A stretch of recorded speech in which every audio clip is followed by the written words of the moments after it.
Yan ang tinatawag naming asarol. Sarol. Iba pala ang patik. Yan ang sinasabi ko sa iba, ang patik. Oo nga. Ayan ang panggamit ng ano. Yung may buntot na ano. Oo. May tilos. Yan ang lupang maganda sa halaman.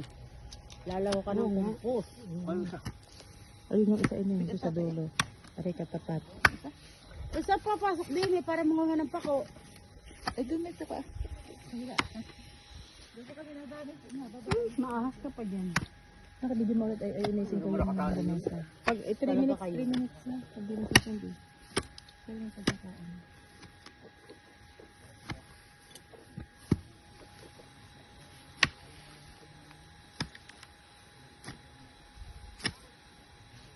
Ayun sila yung nakita natin doon. Nasaan baga ito? Yung halaman na yun, oh, pampula. Ay, nasa inyo. Oo nga. At saka Yung na doon.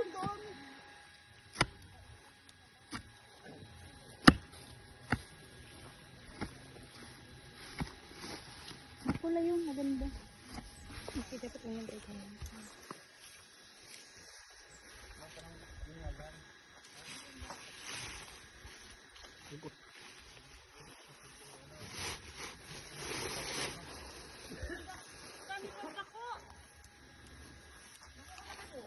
Ba, may kalabasa kayo oh.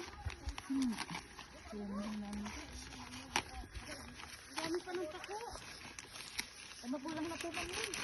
Hindi meron pa mga.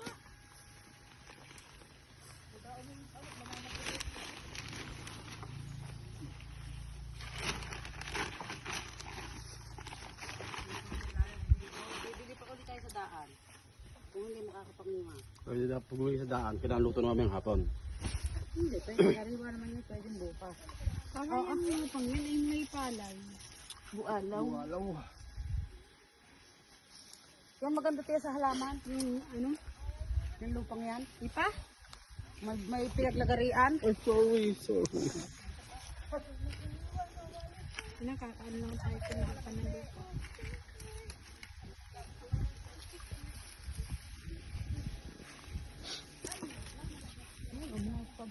Bakit? Puntang na. Kumain na po muna kayo doon. Ayun muna kumain mag-asawa din eh. Ay, Ang gusto niyo naman.